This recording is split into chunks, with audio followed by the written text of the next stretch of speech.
Olá pessoas, esse é outro vídeo meu aqui na internet e no vídeo de hoje então vamos falar um pouquinho mais sobre Ana Karenina.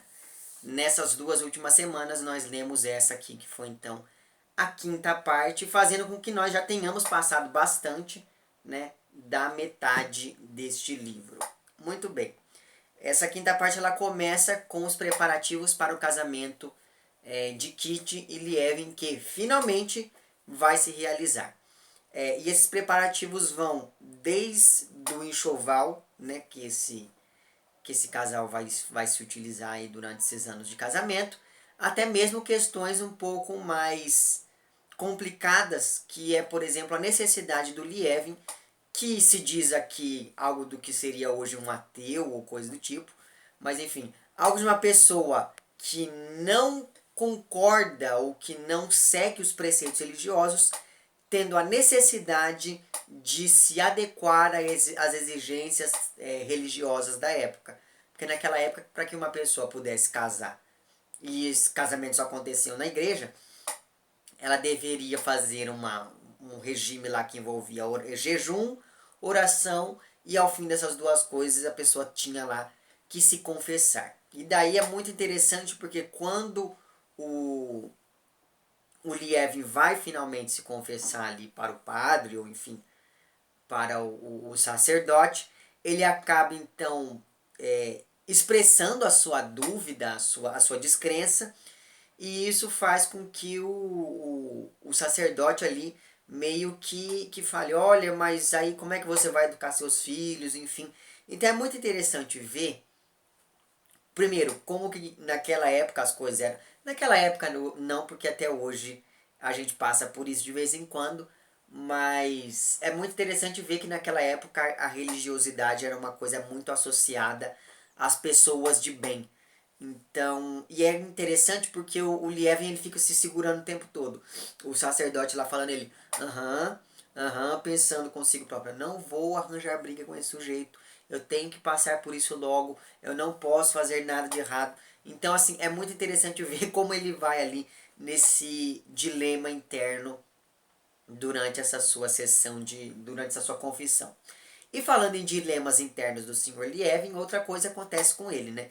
Ele acaba sendo convidado ali por alguns amigos aí numa espécie de despedida de solteiro, e lá eles acabam então falando porque ele vai ter que abrir mão de várias coisas e etc, etc. Nesse momento, ele meio que, por exemplo, falam, você não vai mais poder ir à caçada, você não vai poder mais caçar urso, você não vai poder mais ficar nos salões até muito tarde sem a sua mulher, etc, etc.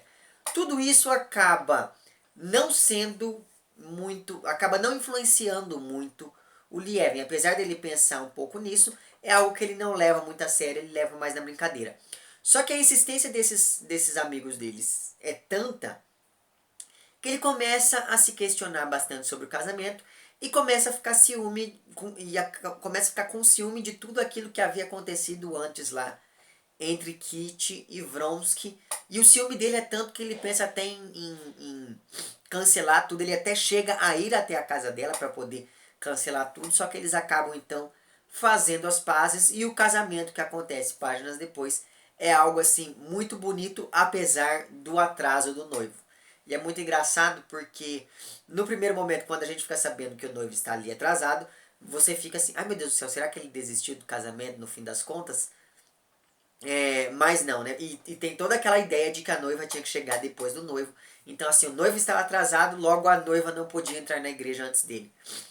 Então, só que no fim das contas ele havia se atrasado porque a roupa dele não tinha, estava amassada e daí ele foi mandar pegar outra roupa, não sei aonde, enfim.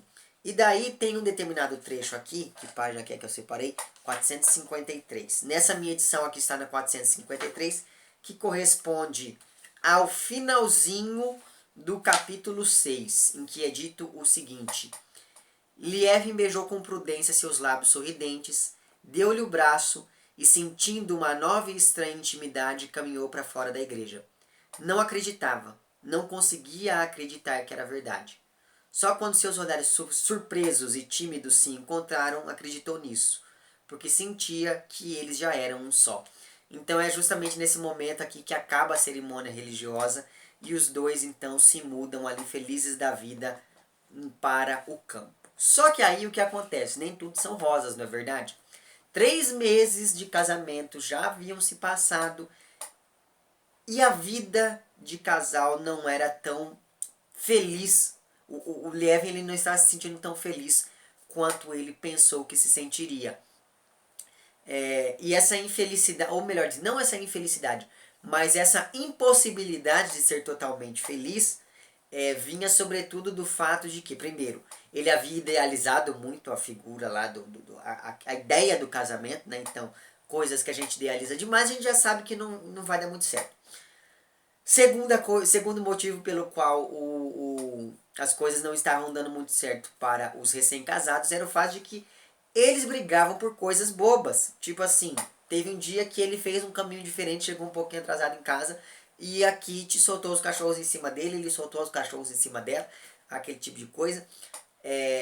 E mais do que isso, eles começaram a perceber que eles tinham várias coisas que eram diferentes. Ele queria ficar continuando trabalhando no campo, ela não via necessidade nisso. Então são várias coisinhas na vida de casal que vão fazendo com que o relacionamento deles vai se desgastando.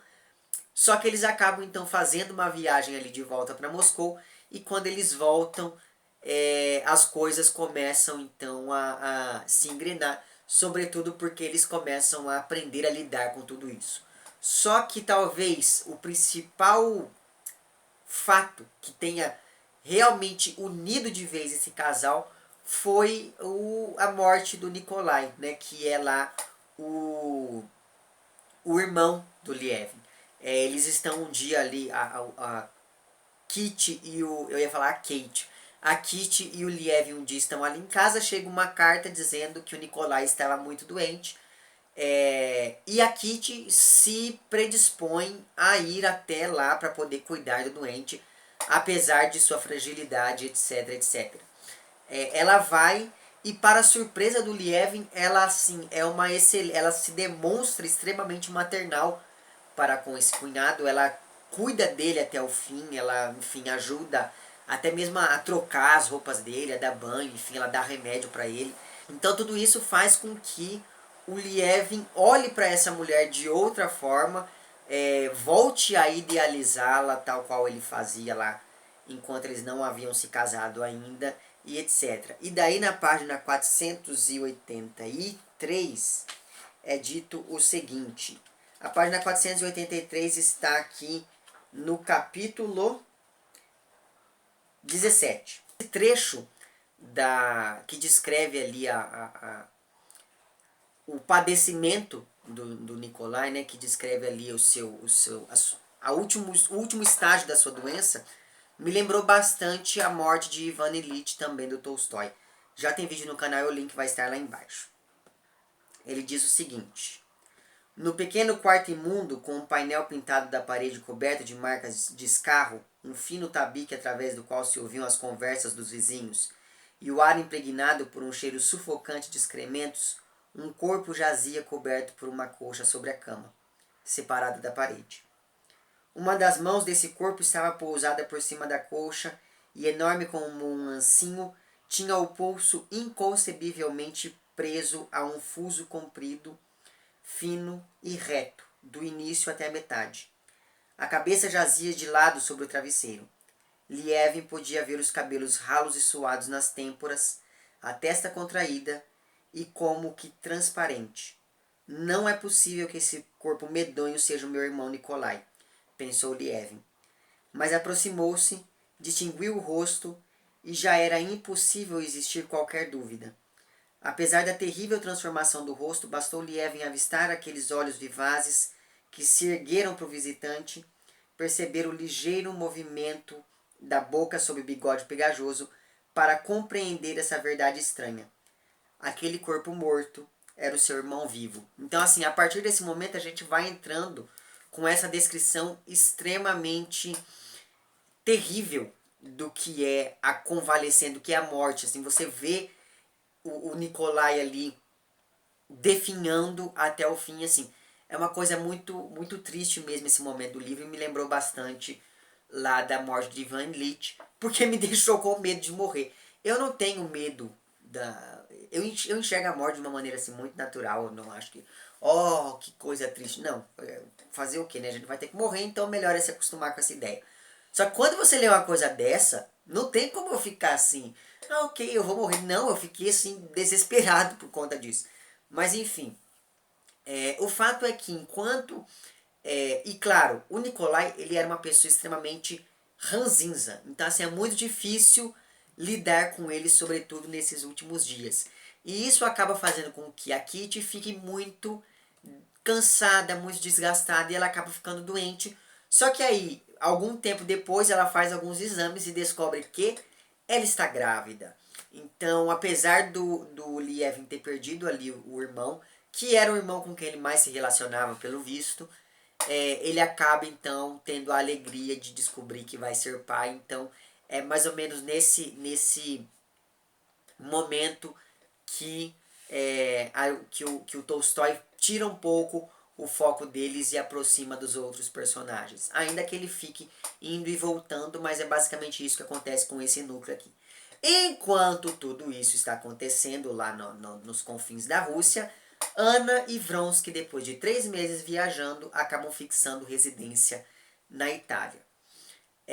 E é muito interessante porque o Vronsky ele acaba então encontrando, fazendo novas amizades e encontrando alguns conhecidos. E daí é muito engraçado porque todo mundo com quem ele entra em contato, ele fica meio que medindo a pessoa para saber o que a pessoa vai achar da situação entre Vronsky e Anna. E daí na página 454, que corresponde aqui ao início do capítulo 7, é dito o seguinte: ele acaba reencontrando ali um velho amigo dos tempos da escola, coisa do tipo, e daí ele diz: ao longo daqueles 3 meses que passara com Anna no exterior, toda vez que Vronsky fazia novos conhecidos, se perguntava como as pessoas novas iriam encarar suas relações com ela. E na maioria das vezes, encontrava nos homens a maneira correta de compreender.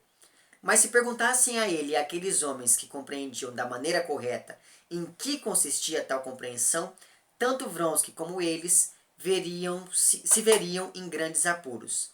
Na realidade, aqueles que na opinião de Vronsky compreendiam da maneira correta, não compreendiam coisa alguma do assunto e se portavam, no geral, como fazem pessoas bem educadas com relação a todas as questões complicadas e insolúveis que cercam a vida por todos os lados.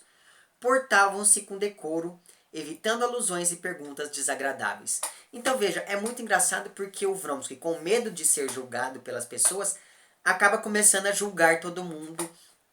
Enfim, acaba se relacionando apenas com aquelas pessoas que de certo modo compactuam com a sua situação e com o seu estilo de vida. Enfim, e eu não sei se isso é muito bom para nenhuma das partes, não é verdade?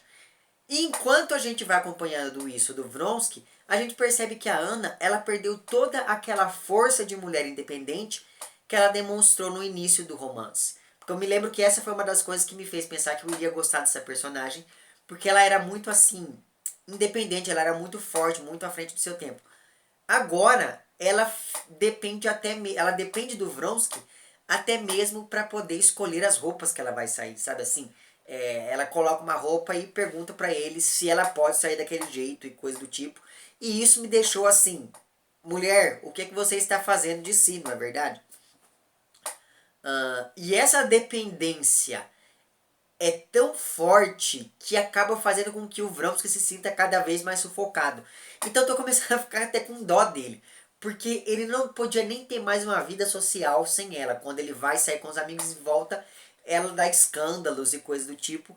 Então, uma vez que ele não pode mais sair de casa, ele acaba começando ali a pintar. E inclusive ele pinta muito bem, pelo que é dito aqui. Só que ele acaba conhecendo ali esse seu novo talento faz com que ele acabe conhecendo ali um pintor que é meio famosinho e que está ali na Itália também. E esse cara, ele é extremamente pedante. E esse pedantismo faz com que o Vronsky meio que se desencante pela pintura e fale: mulher, vamos voltar embora para a Rússia. Então é mais ou menos isso que eles fazem. Eles pegam ali as poucas coisas que eles têm e voltam lá para a terrinha deles. E quando eles voltam, a gente fica sabendo então que o Cariene, ele tentou ficar muito bem com a partida da Ana, mas ele está cada vez mais arrasado com tudo isso, apesar de não demonstrar socialmente. Ele continua ali executando as suas funções, só que ele se sente muito mal por conta daquilo tudo. E o fato de se sentir mal faz com que ele se aproxime de uma mulher chamada Lídia Ivanovna, ou algo do tipo. É Ivanovna? É. Lídia Ivanovna, que vai acabar então ajudando o Karenin a passar por todo esse momento, sobretudo no que diz respeito à educação do Seriódia, que é o filho tão amado da Ana, que ela não hesitou em deixar para trás quando foi fugir com o Vronsky, porque ela é uma mãe assim exemplar. Mas enfim, e veja, eu não estou falando que a obrigação da mulher é ficar com o filho, coisa do tipo. Não. O que muito me intriga foi o fato de que a Ana ela ficou fazendo todo um escândalo por causa da criança, e daí ela não pensa duas vezes e vai embora e deixa o menino para trás. Mas enfim. E essa Lídia Ivanovna, ela vai acabar meio que se tornando a preceptora do Seriódia, porque ela que vai cuidar mais de questões da educação do menino e esse tipo de coisa. E inclusive, ele é uma criança ali de seus 8 para 9 anos, então ele acaba perguntando da mãe de vez em quando, e todo mundo chega a um consenso de que o melhor para esse garoto seria falar que a mãe dele morreu, porque na minha opinião foi o melhor mesmo, porque é muito melhor você falar, olha, eu não tenho mãe porque ela morreu, do que, olha, eu não tenho mãe porque ela fugiu com o amante dela, enfim. Então, eu acho que pode não ter sido a melhor solução, mas ainda assim foi uma solução acertada para que esse menino não sofresse tanto com a partida da mãe. Então veja, tudo vai muito bem, obrigado. O Seriódia, ele já está ali, apesar dele ver a imagem da mãe em todas as mulheres que o rodeiam, ele ainda está, ainda assim ele está sabendo lidar muito bem com essa história toda. Então veja, tudo está indo nos conformes, tudo está indo muito bem, mas aí o que acontece? A Ana volta para a Rússia. E daí ela volta e quer fazer o quê? Ela quer encontrar o filho, mesmo sabendo que muito provavelmente falaram para ele que ela está morta. Só que ainda assim ela fala, ai não, eu quero encontrar o meu filhinho e não sei o quê, porque eu sou uma mãe muito boa e etc. Então ela no primeiro momento tenta subornar ali a Lídia Ivanovna, acaba não conseguindo porque a Lídia acaba avisando ali ao Karenin do que está acontecendo. Só que aí ainda assim a Ana resolve arranjar um jeito de ver um filho. Então ela vai lá, compra um brinquedo. Isso me deixou emputecido com essa mulher. Porque é muito engraçado, né? A pessoa vai lá, some por meses, abandonou o filho para ficar com um sujeitinho mequetrefe, como o Vronsky. E daí o que ela faz? Ela volta, compra um brinquedinho para o garoto no armazém e pensa que tudo vai ficar muito bem, obrigado. Então ela vai, vê o filho, cria toda uma situação extremamente bonitinha para ele e aquela coisa, e aquele tipo de coisa, porque afinal de contas ela foi ver o menino no dia do aniversário dele, de 9 anos. Então assim, é muito triste porque ela não pensou nas consequências disso. Porque ela sabe que o Karenin não vai deixar ela frequentar a casa. Ela sabe que a sociedade vai julgá-la se ela continuar fazendo isso. Só que ainda assim ela vai e faz uma coisa dessa com a criança, sabe? Então eu não sei o que é que tem de bom nessa mulher. Realmente, quando eu tô começando a criar uma certa empatia por ela, ela vai e faz uma barbaridade dessa e enfim. Só que tem uma coisa boa nisso tudo, porque ela voltou para a Rússia e chegando lá, ela vai tentar ser aceita novamente na sociedade. E isso acaba não dando muito certo, tanto que na página 519 é dito o seguinte. A página 519 corresponde ali ao início mais ou menos do capítulo 28 e é dito o seguinte. Embora a sociedade estivesse aberta para ele, Vronsky, pessoalmente, se mantinha fechada para Ana. E é mais ou menos isso que acontece, né? Porque para um homem é muito mais fácil ele voltar e continuar com os amigos, porque ele vai ser o bonitão que conseguiu a Ana Karenina, que é uma mulher linda e maravilhosa. Agora ela abandonou tudo para ficar com ele. Então veja que nesses momentos eu meio que me compadeci dela. Falei assim, nossa, coitada, né? Ela não vai... Nem as amigas dela, todo mundo, até aquela amiga dela que tem amantes, ficou contra ela nessa história toda. Então, enfim. Então veja que ela está ali e ela fica cada vez, se sentindo cada vez mais sozinha. Então nesses momentos eu até fiquei, coitadinha da Ana. Só que ela vem e faz um negócio desse com o filho dela, então eu quero mais que ela se dane mesmo. Aí, o que acontece? Só que assim, o melhor de tudo pra mim, dessa parte, foi o final. Porque, ai não, a parte da morte do Nikolai também mexeu bastante comigo. Mas por quê? Porque veja, a Ana, apesar de todo mundo meio que dar indiretas e falar assim, ela fala pro Vronsky, vamos ao teatro. Melhor não, melhor ficar em casa, né? Você sabe, as pessoas estão falando. Apesar dele tentar ser totalmente delicado, a Ana um dia pega as coisas dela e vai para o teatro. E daí o que acontece? Todas as pessoas que estão ali ficam olhando para ela e uma de suas antigas amigas faz um escândalo do tamanho do mundo porque a Ana está conversando com ela e essa moça ela acha que a Ana não tem cacife o suficiente, digamos, para poder estar ali no meio da sociedade como se nada tivesse acontecido.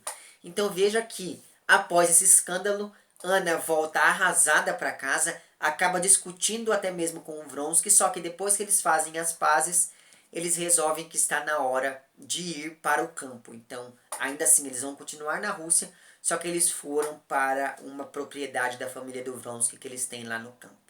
E é justamente com a ida deles ao campo que se encerra, então, essa quinta parte. E que parte, né, senhoras e senhores? Essa parte foi, assim, cheia de altas emoções. Então, enfim, essa foi uma parte que eu gostei bastante de ter lido. Foi uma parte que aconteceu bastante coisa. Foi uma parte em que a gente conheceu um pouco mais a fundo personagens como o Lievin e a Kitty, por conta, sobretudo, daquelas brigas que eles têm e depois com a maneira com que eles se reconciliam. E, enfim, vamos aguardar então para ver quais serão as cenas dos próximos capítulos, não é verdade? Vejam só vocês que faltam só mais 3 partes para que nós acabemos o livro, né?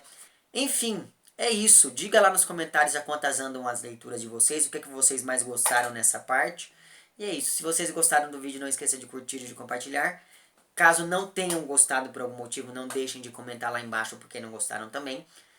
Se você aí está inscrito no meu canal, muito obrigado pela sua inscrição. E caso não esteja inscrito, se inscreva também lá embaixo. É isso, um abraço para vocês todos e até o próximo vídeo e tchau.